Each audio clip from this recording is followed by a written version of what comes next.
is up guys, welcome back to another video. Today we're going to be doing some test hands here for the Meklord deck. So I'm hoping you guys are actually excited about this because I know I am. So with that being said, I would like to quickly say that I have made a few changes to the extra deck. So last time we were actually playing these four particular cards. I decided to take them out and instead include these four particular cards over here because obviously you could easily go into them. Firstly because you have the Triskelion, but aside from that you also have here the Dreadnought, and that was something I completely overlooked. So now that I have two of these, you could easily just go into any of these rank 10s really easily. So with that being said, you definitely want to be adding these. Libe is a rank 11 that goes into itself really easily from just any of these. So with that being said, that's pretty much what we have here, but yeah, that's just one change I wanted to quickly mention. However, with that being said, we could definitely get on with the test hands here. So before I get started, I would like to remind you guys to drop a like, share, comment, and consider subscribing if you enjoyed this kind of content. That way you could be notified for any future content similar to this. But with that being said, let's begin.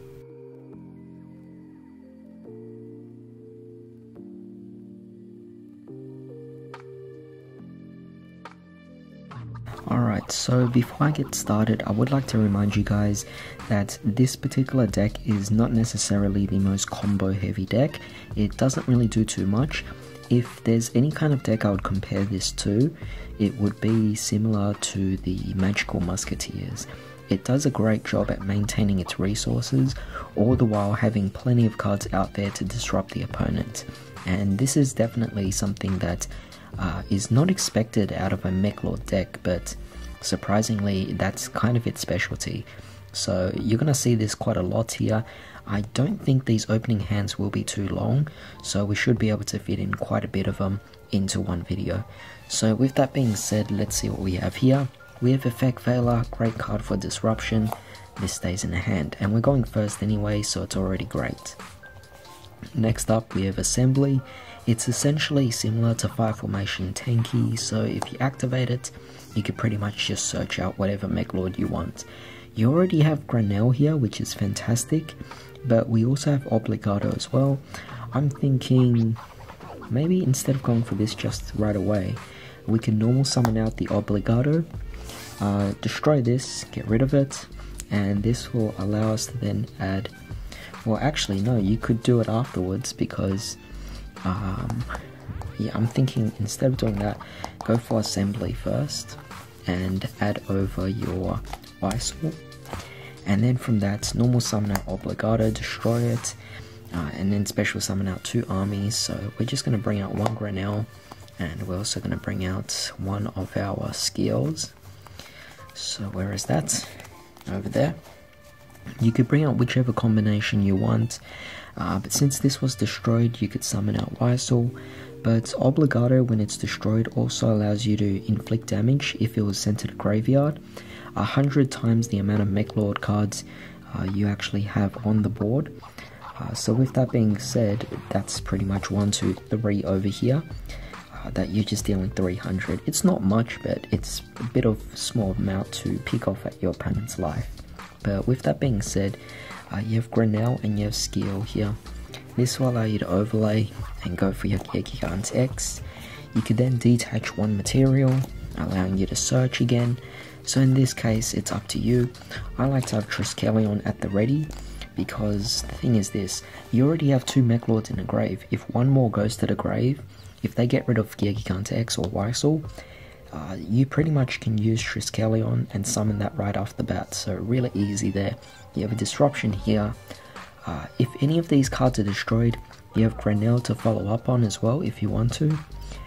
You also have Infinity Core for the following turn. You could normal summon this, add another Assembly, activate the second Assembly, and search for another Meklord. And keep in mind, Assembly's second effect allows you to discard one card, at least a Meklord card I believe. Let's see, no, it's just discard one card and target one monster your opponent controls and destroy it. Definitely fantastic, similar to Tanky again.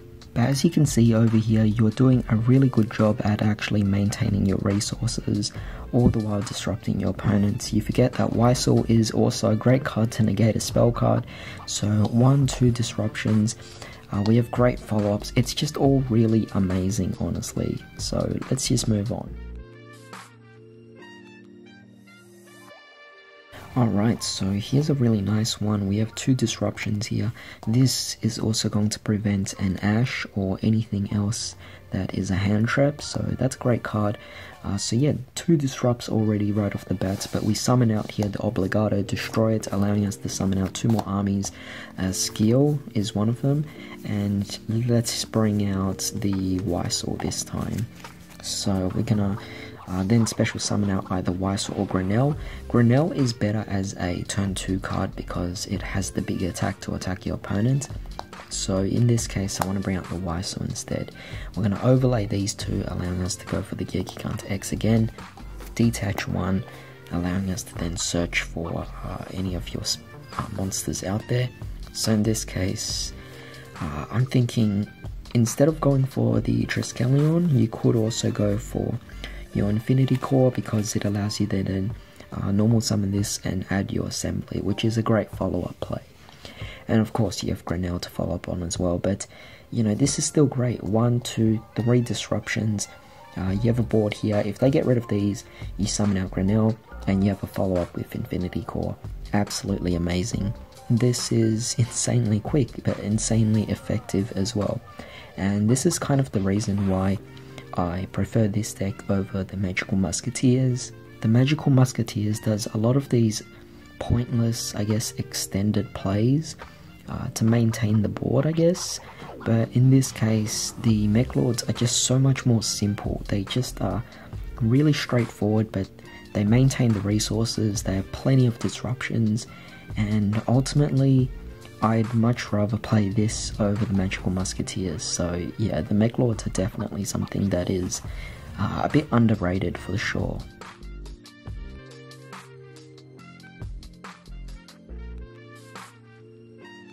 Alright, so over here, wow, this is pretty crazy. We have another Meklord Yugioh as well. Obviously not as ideal in this case, but I think we could still definitely pull some things off. For example, we start off with the Obligado, destroy that, summon out our 2 armies. So we're just going to bring out these here, whichever is quickly accessible. We could easily summon out the Yugioh. Do this, of course. Let's see. What else can we do here? I guess we could go for the Yugioh X again. I was thinking maybe we could try to go for any of these other ones here as well. That's definitely an option, but honestly, since we're not going second just yet, there's no need to go into these ones. But you know, it's up to you what you want to do here. I'm just going to go with this. Definitely fantastic. Still 1 disruption, and keep in mind, even if they destroy one of these, you just have a second Yugioh anyway. On your following turn, you have Infinity Core, summon that out, add your assembly. Assembly activates, allowing you to add more Meklords anyway. And if they manage to get rid of all of these, keep in mind that you're fueling more of your graveyard with Meklord monsters to summon out Triskelion. So you just detach 1 right now with the Yugioh X and allow you to actually search out your Triskelion. However, you could easily go for Grenell because it will be your following turn, you'll be allowed to attack again, so Grenell would be really good. Or you could just search out your Synchro Absorption. You could also just search out your Triskelion, like I said, and just go for big plays. Oh, looks like I already have it here, but whatever you actually want to that feels appropriate, it's up to you. Definitely fantastic there. But with that being said, let's say these guys end up going into battle. You have limiter removal set here. Absolutely fantastic. And what's great about limiter removal is the synergy it has in this particular deck.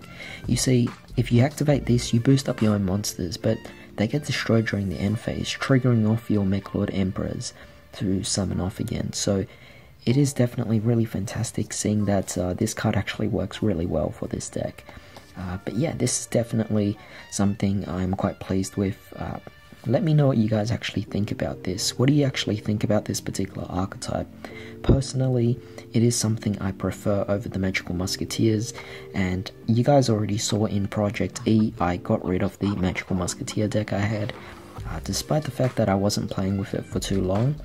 But compared to that, the Meklords are just so much more exciting, just so much more fun, and it just does things a lot more efficiently than the actual Magical Musketeers. However, that's pretty much it for turns going first, so I will be doing test hands going second in a separate video, so do stay tuned for that.